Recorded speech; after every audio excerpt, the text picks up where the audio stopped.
जय श्री राम दोस्तों, मेरे व्लॉग में आप सभी YouTube दोस्तों का दिल से स्वागत करती हूँ। दोस्तों प्लीज मेरे चैनल को लाइक, सब्सक्राइब, कमेंट्स, शेयर करके अपना प्यार और सपोर्ट दें। धन्यवाद। आज मैं आपको सत्यवादी राजा हरिश्चंद्र की कथा सुनाने जा रही हूँ, तो ध्यान से सुने। राजा हरिश्चंद्र सत्य, दान और धर्म के प्रतीक माने जाते हैं। उनका नाम भारतीय पौराणिक कथाओं में सबसे बड़े सत्यवादी और दानी राजाओं में लिया जाता है। राजा हरिश्चंद्र का वर्णन मुख्य रूप से महाभारत, पुराणों और संत कवि तुलसीदास के रामचरितमानस में मिलता है। राजा हरिश्चंद्र इक्ष्वाकु वंश के महान और न्यायप्रिय राजा थे। उनका राज्य अयोध्या में था और वे भगवान राम के पूर्वज माने जाते हैं। वो एक आदर्श राजा थे जिनका शासन पूरी तरह से सत्य और न्याय के सिद्धांतों पर आधारित था।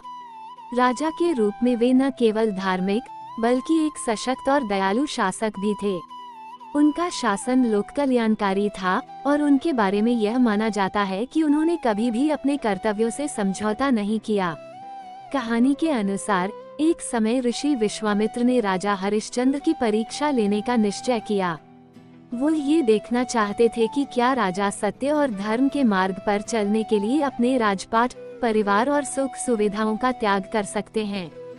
ऋषि विश्वामित्र ने राजा से एक स्वप्न में आकर कहा कि उन्होंने अपना राजपाट दान में दे दिया है और अब उन्हें अपना राज्य छोड़कर ऋषि के आदेशानुसार कार्य करना होगा। राजा हरिश्चंद्र ने ये सपना सत्य मान लिया और उन्होंने अपनी पूरी संपत्ति और राज्य को ऋषि को दान दे दिया। राजा हरिश्चंद्र का ये त्याग केवल आदर्शों का पालन करने के लिए था और उनका परिवार भी इसके साथ था।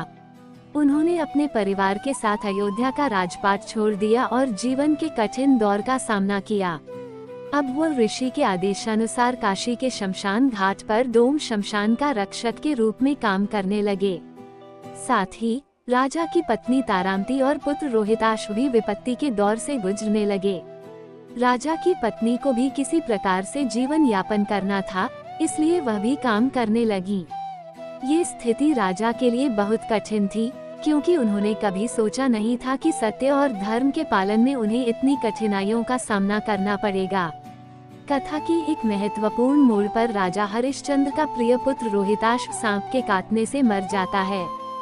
ये घटना राजा और उसकी पत्नी के लिए एक अत्यंत कठिन समय लेकर आई। तारामती अपने पुत्र का शव लेकर शमशान घाट पहुंची, जहां राजा अपने कर्तव्यों का पालन कर रहे थे। जब वह अपने पुत्र का अंतिम संस्कार करने आई, तो राजा ने उनसे शमशान में कार्य के लिए शुल्क लिया। यहाँ पर यह सत्य सिद्ध हुआ कि राजा अपनी स्थिति और कर्तव्य से कभी भी विचलित नहीं हुए। अपने पुत्र के शव के लिए भी उन्होंने शुल्क लिया, ताकि वह अपने वचन का पालन कर सकें। ये दृश्य इस बात का प्रतीक है कि राजा हरिश्चंद्र ने अपने धर्म के मार्ग को कभी नहीं छोड़ा, भले ही उन्हें अपने बेटे की मृत्यु का शोक सहना पड़ा और अपनी पत्नी से कठोर निर्णय लेना पड़ा। राजा की सत्यनिष्ठा और धर्म के प्रति समर्पण को देखकर देवताओं ने उसकी मदद की। उन्होंने राजा की कठिनाइयों का अंत करने के लिए अपना दिव्य हस्तक्षेप किया।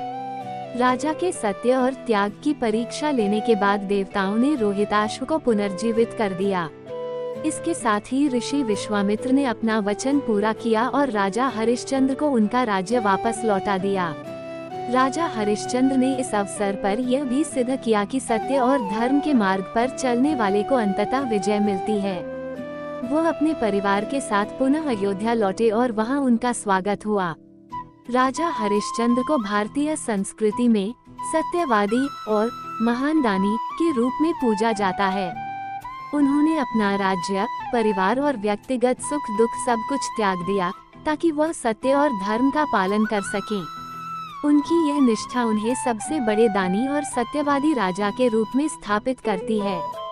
राजा हरिश्चंद्र की कथा हमें ये सिखाती है कि सच्चे दानी वही होते हैं जो अपने आदर्शों और सिद्धांतों के लिए अपनी व्यक्तिगत सुख सुविधाओं का बलिदान कर दें। उनका जीवन ये संदेश देता है कि सत्य, धर्म और नैतिकता के मार्ग पर चलने से व्यक्ति को अंततः विजय और सम्मान मिलता है, चाहे वह कितनी भी कठिनाइयों से गुजरता हो।